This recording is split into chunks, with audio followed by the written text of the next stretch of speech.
that this is about scuba divers having fun. Now you're going to say, we always have fun, Alec. What's the big deal? No. This is something special. Of course we have fun. We're scuba divers. It's called, very simply, underwater pumpkin carving. Yes. It's become very, very popular. Many dive stores here in Ontario. And I also noticed a lot of dive stores around North America. Maybe some of you guys who are in Europe and the South Pacific should pick up on this. It's fun.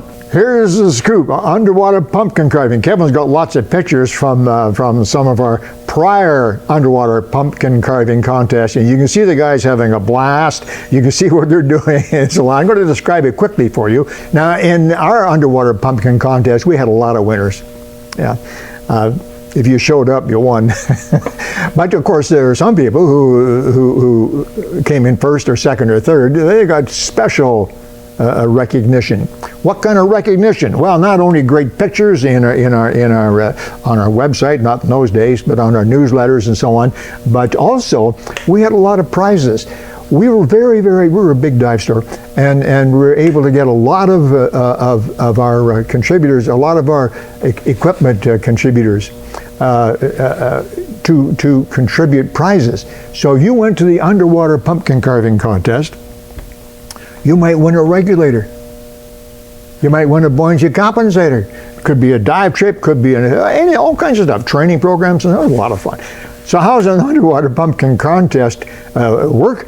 And why is it so much fun? Well, it's a lot of fun for the participants. Let me explain how that works. It's very simple. You arrive at the underwater pumpkin contest site, which is very commonly is from a dock from shore somewhere. You can do it from a dive boat as well if you're involved in a dive that day on a shipwreck or somewhere. But a lot of cases it's from shore. And usually it's a team of 3. We usually get 3 divers to work together.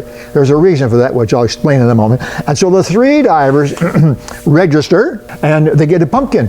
Yeah. Now the pumpkins aren't big. They're not giant pumpkins like you see these guys get, monsters. They're usually about beach ball size, maybe about 12 inches in diameter. There's a reason for that too. Let me explain in a minute. So you get your pumpkin, and you have a knife. Yes, you have a knife because you're going to carve the pumpkin. You need a knife. We're big fans of knives without points for this particular contest, but that's entirely up to you. And then when you're all ready to go and you've been checked in, you got all your gear on, then the 3 divers, in they go into the water. Now these are not usually deep activities. We're not talking about carving a pumpkin at 100 feet. No, we're talking more like 15, 20, 25 feet maybe in that area. So the 3 divers head down to the bottom. They head to the bottom so they can sit firmly on the bottom. They need to be quite stable. And then the reason for 3, pumpkins are very buoyant. I don't know if you've ever seen a pumpkin underwater, but if you have a pumpkin this size and you let go of it, it's headed for the surface. Yeah, fortunately, pumpkins don't suffer from embolism because there's no stopping them. It gets to the surface and it literally almost jumps out of the water. Why 3? Well, because it takes 2 divers to hold the darn thing down. Well, the other guy tries to make a jack-o'-lantern from it. And that's also the reason why we don't have great big pumpkins. They head down to the bottom and they carve a jack-o'-lantern. Now, you know what a jack-o'-lantern is. There's a picture. Kevin had a picture on there. And you can make any jack-o'-lantern you want. And here's where the contest part comes in. Any diver can go underwater with his friends and carve a jack-o'-lantern. You can do that. It's easy. 2 eyes, a nose, and a mouth, right?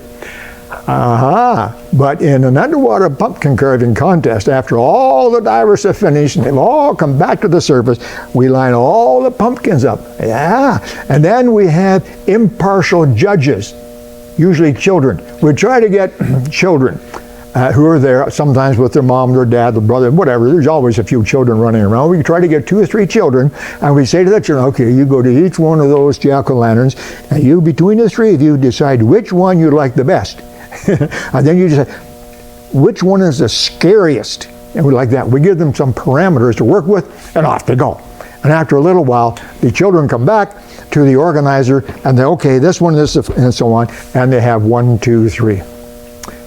Just that easy. And everybody gets a prize. Now, after we used to have enough suppliers and that we would get enough prizes for everybody. So within reason, everybody that attended and went into the water got a prize. But the winners got some nice prizes. It's just simply fun. We take lots of pictures. You see some of the pictures Kevin's been putting up as I've been telling you about it, and you see these guys are having fun. So anyway, this is the time of year. You dive store operators out there, I know some of you keep an eye on my videos.